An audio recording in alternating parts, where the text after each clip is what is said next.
ఈ మధ్యకాలంలో మనం ఎక్కడ చూసినా భూకంపాల వార్తలే వింటున్నాం.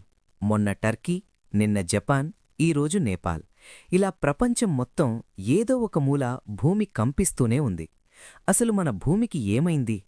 ఎందుకు ఇంతలా వణికిపోతోంది? సైన్స్ ప్రకారం చూస్తే భూమి లోపల ఉండే టెక్టానిక్ ప్లేట్స్ కదలడం వల్ల ఇది జరుగుతుందని మనందరికీ తెలుసు.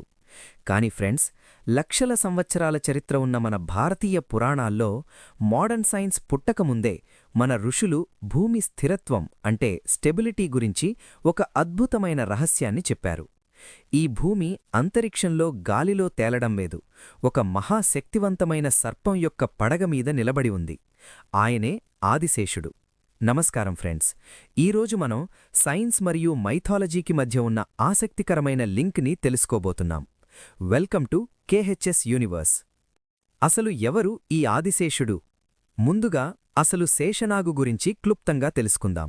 ఎందుకంటే ఆయన గురించి తెలిస్తేనే భూకంపాల గురించి మన పురాణాలు ఏం చెప్పాయో అర్థమవుతుంది. శేషనాగు, దీనినే మనం ఆదిశేషుడు అని, అనంతుడు అని కూడా పిలుస్తాం. హిందూ పురాణాల ప్రకారం ఆయన నాగులందరికీ రాజు, అంటే కింగ్ ఆఫ్ నాగాస్. ఆయన రూపం ఊహించుకుంటేనే రోమాలు నిక్కబొడుచుకుంటాయి. పురాణాల ప్రకారం ఆయనకు 1000 తలలుంటాయి. ఈ విశ్వంలో ఉన్న ప్రతి గ్రహం, నక్షత్రం పడిపోకుండా ఆయనమీదే ఆధారపడి ఉన్నాయని చెబుతారు. ముఖ్యంగా శ్రీ మహావిష్ణువు పాలసముద్రంలో ఈ ఆదిశేషుడి పాన్పుమీదే యోగనిద్రలో ఉంటారు. విష్ణువు రాముడిగా పుడితే లక్ష్మణుడిగా, కృష్ణుడిగా పుడితే బలరాముడిగా, ఇలా స్వామివారి వెంటే ఉండే గొప్ప భక్తుడు ఈ ఆదిశేషుడు.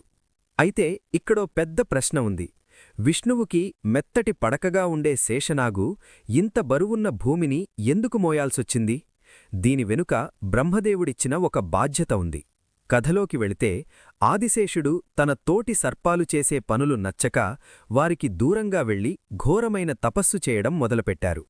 ఆహారం మానేసి కేవలం గాలిని మాత్రమే పీల్చుకుంటూ ఆయన చేసిన తపస్సుకి మెచ్చి సృష్టికర్త అయిన బ్రహ్మదేవుడు ప్రత్యక్షమయ్యారు. బ్రహ్మదేవుడడిగారు, శేషా, నీకు ఏం కావాలి అని.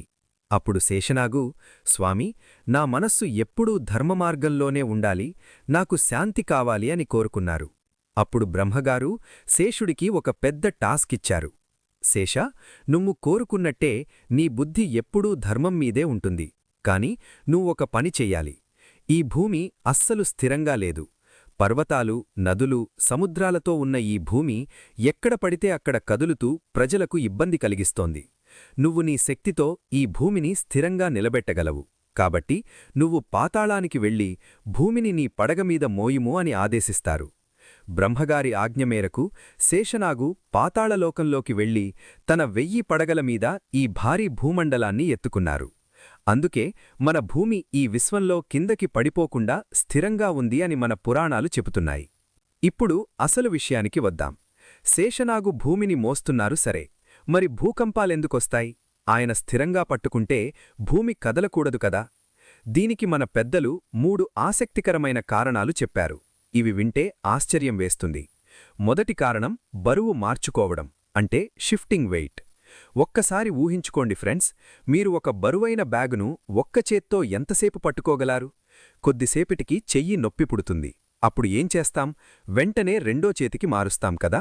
అలాగే శేషనాగు కూడా భూమి బరువు ఎక్కువ అనిపించినప్పుడు తన 1000 తలల్లో ఒక తలమీద నుండి ఇంకో తలమీదకి భూమిని షిఫ్ట్ చేస్తారట.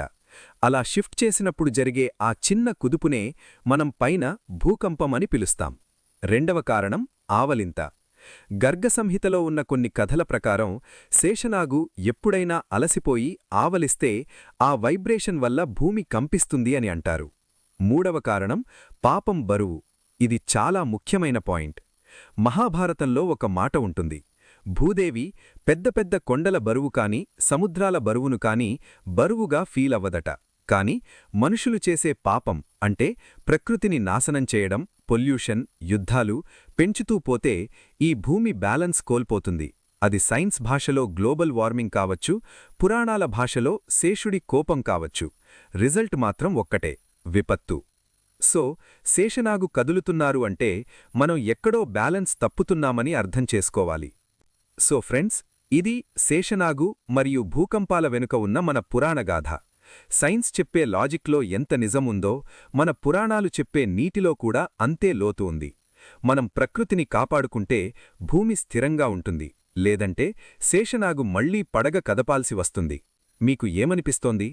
పాపం పెరిగితే భూకంపాలు వస్తాయి అనే కాన్సెప్ట్లో నిజం ఉంది అంటారా? కింద కామెంట్ సెక్షన్లో తప్పకుండా తెలియజేయండి. ముఖ్యంగా ఈ స్క్రిప్ట్ మరియు ఎక్స్ప్లెనేషన్ మీకు ఎలా అనిపించిందో కామెంట్ చేయండి. మీకు నచ్చితే ఒక లైక్ వేసుకోండి. ఇలాంటి మరిన్ని ఇంట్రెస్టింగ్ మైథలాజికల్ మరియు సైన్స్ వీడియోల కోసం మర్చిపోకుండా మన KHS యూనివర్స్ ఛానల్ని సబ్స్క్రైబ్ చేసుకోండి.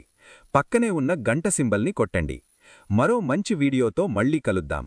Thank you for watching KHS universe.